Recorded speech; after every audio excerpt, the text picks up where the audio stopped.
And this laying on of hand is not human hand, but it's a laying on of the Holy Spirit himself that comes upon you. Not pouring oil in the horns of a cattle or a bull or in the jars of anointing oil poured on you that is what consecrates you, that teaches you everything. Pharisees are very dangerous. You cannot convince them, you cannot challenge them. If you challenge them, they will kill you. What happened in Acts chapter 7? Acts chapter 7, when the evangelist, the young man Stephen, confronted the Pharisees, what happened? They killed him, they stoned him. There are many Pharisees today who are killing the church, killing the young prophets and the young evangelists, because they will expose them and they will speak the truth. Pharisees are dangerous. You cannot play with a Pharisee. It will only take the grace of God for a Pharisee to repent. So as in John chapter 3, the verse 1 to 5, you have an encounter with a Pharisee and Nicodemus who met Jesus by the grace when the Spirit of God dawned on him. And he led the jury of Pharisees, the betrayers of Pharisees, and went secretly, Nicodemusly, for him had an encounter with the Holy Spirit. So Pharisees, you can have 100 Pharisees or 100 Pharisees, you may have only 10 repenting. It is a doing of the Spirit of God. Therefore you, when you know the truth shall set you free. In John chapter 8, the verse 32, Jesus said, well, you shall know the truth, and the truth shall set you free. In John chapter 8, the verse 44, he says, for they are of their father, the father of all liars of this world. For when they do evil, they tell lies, they think they are telling the truth, they are very happy. You have to be very, very careful.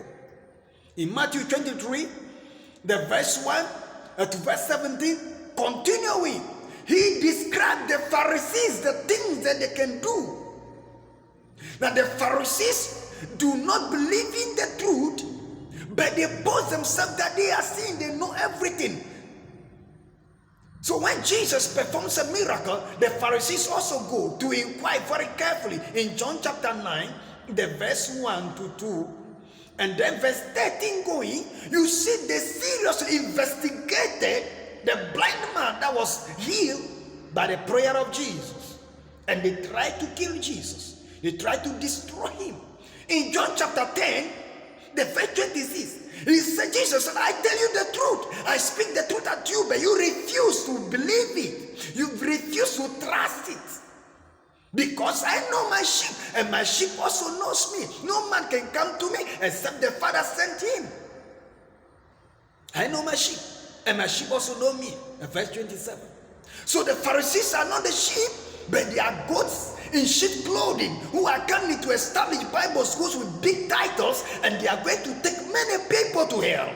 Because of your age, your exposure, your title, your financial level, you cannot combat with a Pharisee. You must be wise and run from the congregations of the Pharisee, and run from the traps of the Pharisee. For they are the custodians of the law. They are the custodians of the sacred things of the law. They want to baptize you. They want to gazette you. They want to consecrate you. They want to anoint you. They want to give you that go ahead. They want to give you that document. They want to give you that paper. They want to give you that endorsement before you can function in the society. They preach politics. They preach the things of the nation, not necessarily the things of God. Pharisees are very dangerous. And if you're looking for the truth, then you better look for the truth.